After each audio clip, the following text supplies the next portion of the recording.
नमस्कार. Home minister को powered by Godrej number 1 आणि सोसायटी मसाला टीच्या या भागात मी आदेश बांदेकर आपल्या सगळ्यांचं मनापासून स्वागत करतो. वेद हाईट्स टॉवर विरार पूर्व इथे राहणाऱ्या सोनाली सचिन जगदाळे या वहिनींना आज बोलतं करणार आहोत. सुरुवात करूया आजच्या गप्पांना, पण त्याआधी नमस्कार.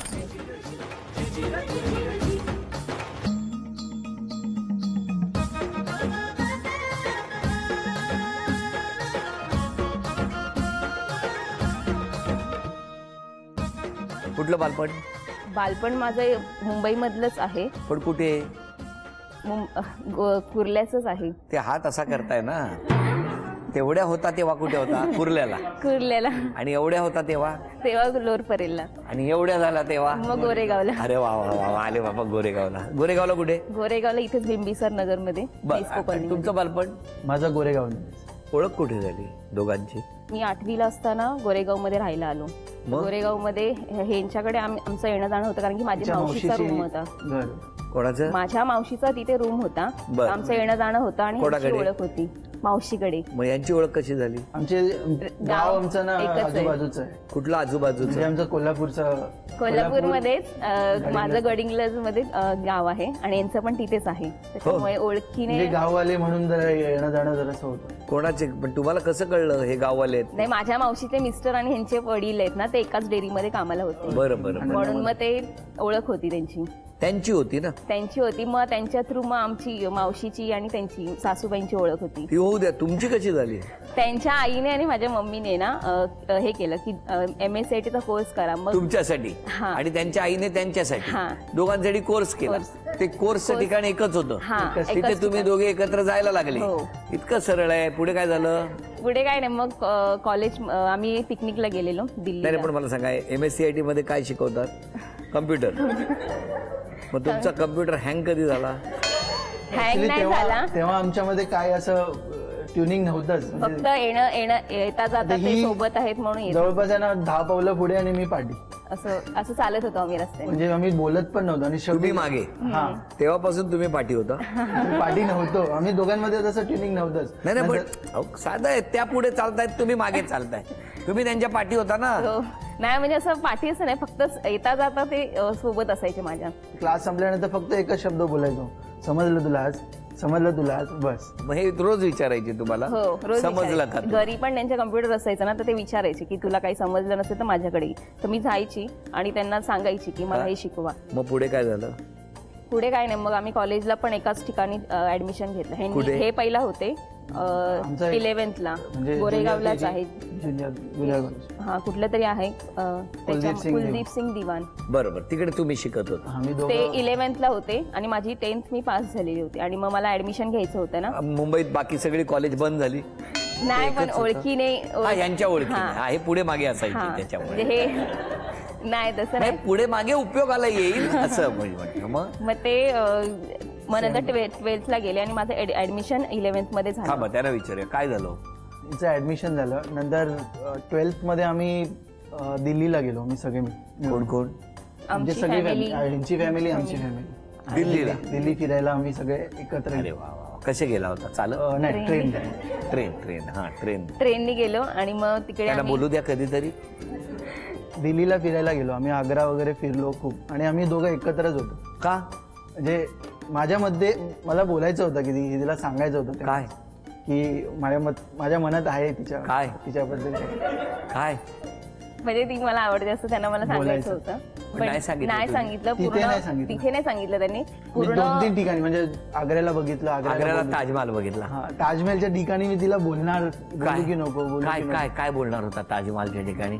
तिला मला माझं प्रेम प्रकट करायचं होतं, पण ते झालं नाही तेव्हा. अरे तिथे तर त्याच्यासारखी बेस्ट जागा नाही ताजमहालला. तिथे प्रकट केलं नाही प्रेम? तिथे सगळे खूप जण आजूबाजूला होते. काय नाही काम धंदे काय तुमचं होतं तिकडे? कुठे प्रपोज केलं तुम्ही? आम्ही रिटर्न यायला निघालो. ट्रेन मध्ये आमचं म्हणजे डबा असा मागे पुढेच होता येतात. तर ते ट्रेन सगळं मागे पुढेच आहे. डबा पुढे कोणाचा होता? यांचा होता. आणि आम्ही थोडा दुसरा. काय फरक झाला बघा. सुरुवातीला तुम्ही पुढे असायचे, हे मागे होते. ट्रेन येताना ते पुढे गेले, तुम्ही मागे आलात आणि मग मग ते त्यांनी मला म्हणजे दरवाजा डोरवरती आम्ही उभे होतो थोडस असं तर- दोघेच? नाही मैत्रीण पण होती माझी हा. आणि सगळे उभे होतो तर ह्यांनी मला विचारलं की मला तू आवडतेस, पण मला काहीच कळलं नाही कारण की मी नुकतंच 10th पास केलेलं आणि तेव्हा शाळेमध्ये असं काय आमचं काहीच कळत नव्हतं की प्रेम काय असतं. कितवीत कळायला लागतं हे? मग त्याने विचारल्यानंतर मग मला मैत्रिणीने सांगितलं की त्याने तुला प्रपोज केलं, तुला नाही कळलं का? तू म्हटलं मला नाही समजलं तो ते काय बोलले ते. म्हणलं ठीक आहे. मग त्याच्यानंतर माझं काहीच त्यांच्याशी म्हणजे त्याच्याविषयी असं काहीच बोलणं नव्हतं झालं. हे प्रवास सुरू झाल्याबरोबर प्रपोज केलं होतं तुम्ही? नाही, मिड मध्ये असं ट्रेन चालूच होती आणि नंतर मग तुमचं काय ट्रेन थांबायला पाहिजे होती? तुम्ही प्रपोज करेपर्यंत अजून असतात मला तिकडे. नंतर कळलं की तिला कळलंच नाहीये. तुम्ही म्हणे नेक्स्ट डे ची वाट बघत होतो की नेक्स्ट डे ती काय रिएक्ट करते. मी एक दिवस पूर्ण वाट बघितली की हा ही काय बोलते. नेक्स्ट डे आम्ही सोबत कॉलेजला परत दुसऱ्या दिवशी परत एकत्र गेलो. पण तिची वाट बघतोय, ती काहीतरी बोलेल. पण येताना तिने सांगितलं तू मला खरंच प्रपोज केलंस का? तर मी म्हटलं हा. मग त्याच्यानंतर तिच्या उत्तराची मी वाट बघत होतो. मी तू जे बोलशील ते जसं तुला वाटेल तसं. मग तिने मला 2-3 दिवस रखडवलं. 3 दिवस ती हा ना काहीच सांगा. नाही असं काय मला वाटलंच नाही ना की असं म्हणजे जवळ असं बरोबर होऊ शकतं, नाही होऊ आहे. छे मागे पुढेच बरं जवळ नको. मग नंतर ते त्यांना मी बोलली की हा मला पण तुम्ही आवडतं का? सोबत येणं जाणं होतं, ओळख मग होती. सोडणारा माणूस होता घरी शाळेत नेऊन. किती वर्ष झाली लग्नाला 5 वर्ष झाली. वहिनींचा स्वभाव कसा आहे?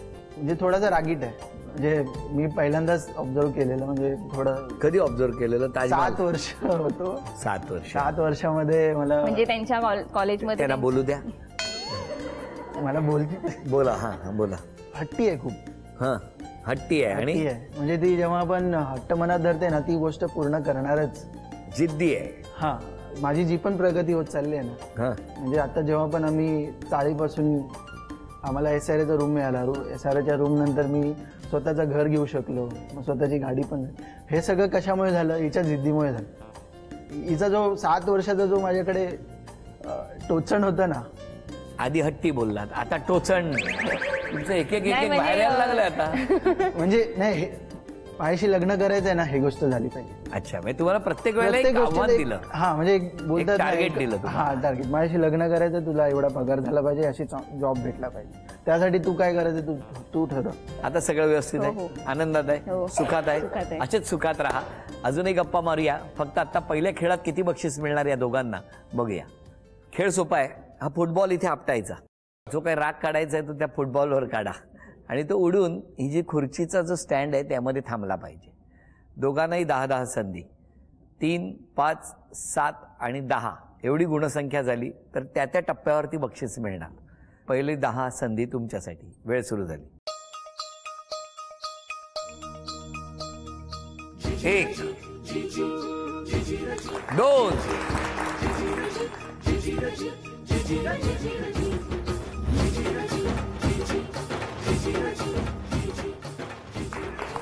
3. चला पहिलं बक्षीस मिळालं. 6 संधी, 3 ही गुणसंख्या.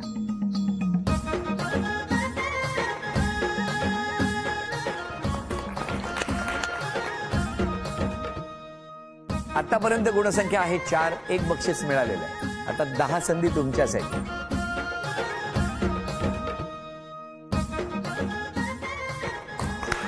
5 आणखी 5.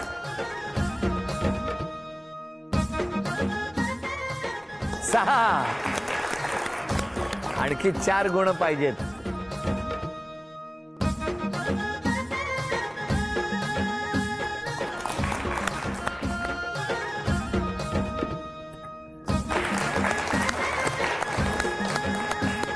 8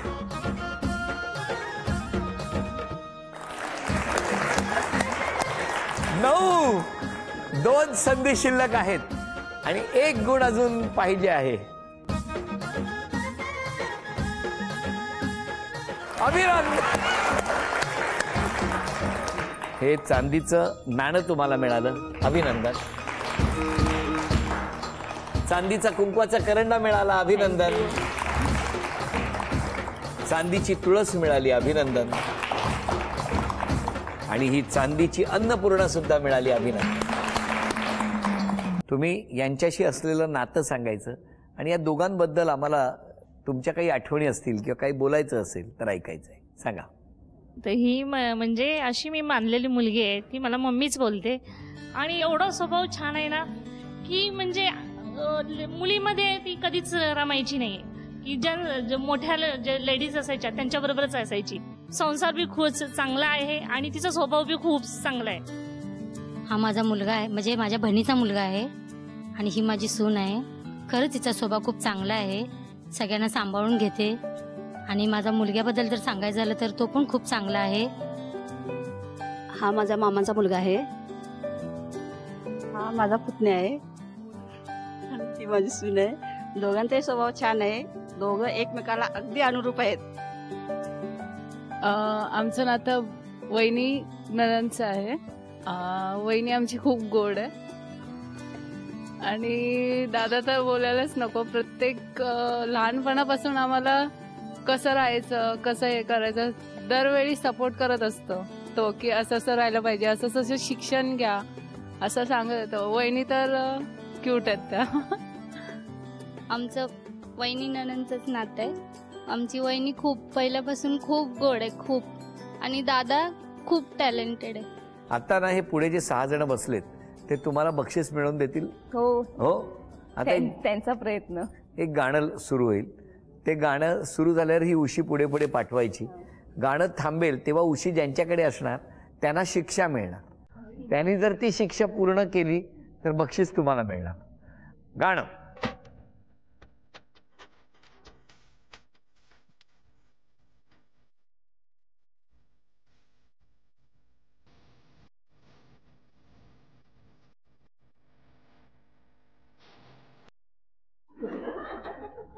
डोक्याला धात लावला त्याने. पळीतला चेंडू आतल्या आत गोल गोल फिरत राहिला पाहिजे. 30 सेकंद वेळ आहे, तो पडला नाही पाहिजे तर तुम्ही यांना बक्षीस मिळवून देणार. 1 2 3 वेळ सुरू झाली.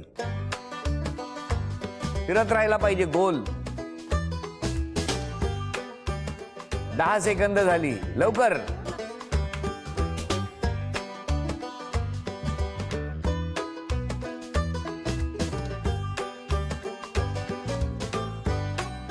वीस सेकंद झाली.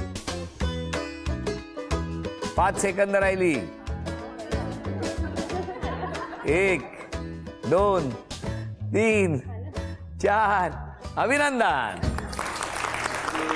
हे बक्षीस तुम्हाला. झी मराठीकडून ही भेट होत.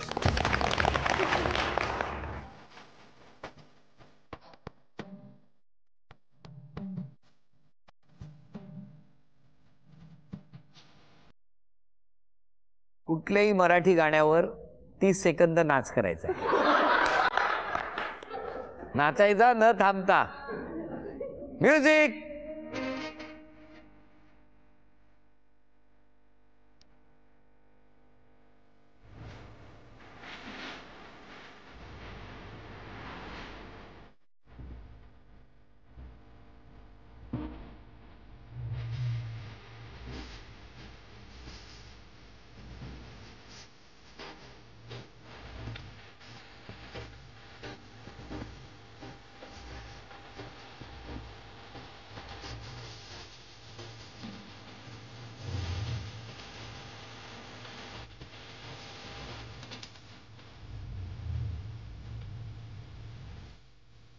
आंबा. अभिनंदन.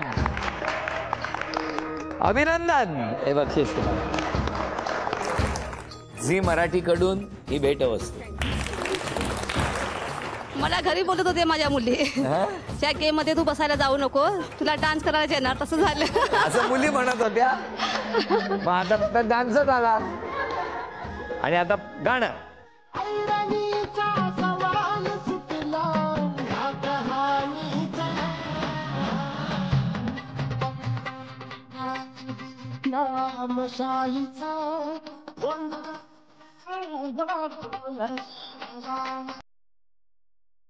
तुमच्या सख्या बहिणी.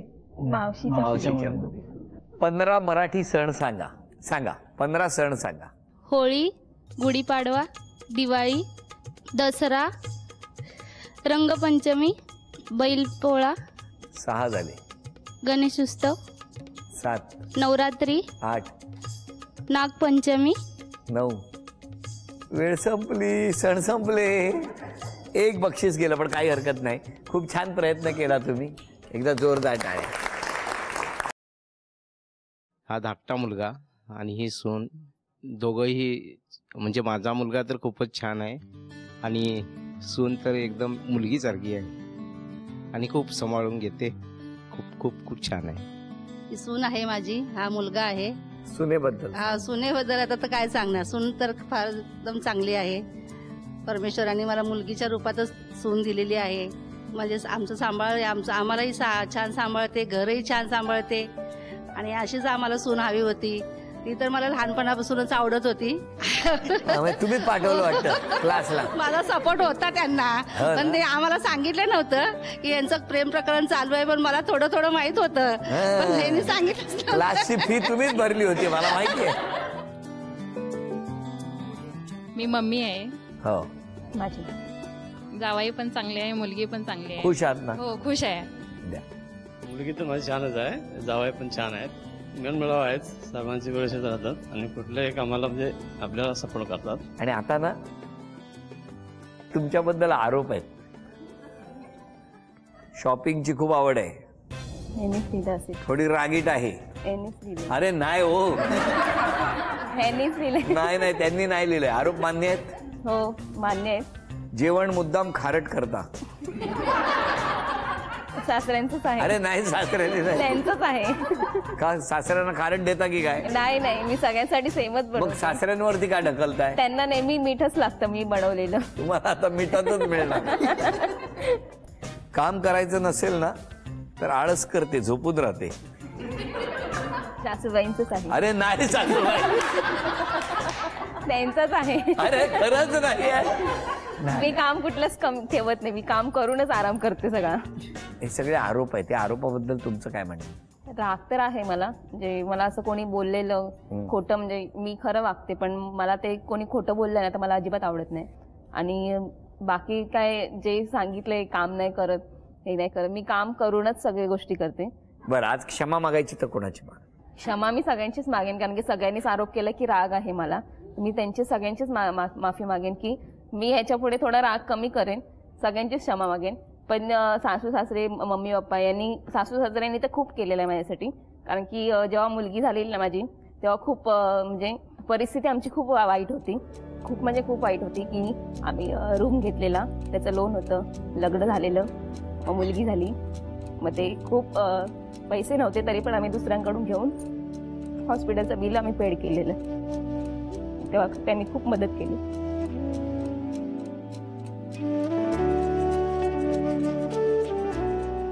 तुम्ही? मला तर वाटत नाही मी अशी कोणाची मनं दुखावली असेल, पण जरी न कळत कोणी मी बोलताना वागताना असं दुखावलं असेल तर सगळ्या पाहुण्यांनी मला, सगळ्या म्हणजे माझे सासरकडचे असू दे किंवा माझे स्वतःचे आई वडील असू दे किंवा माझे काका काकी, सगळ्यांनी मला क्षमा.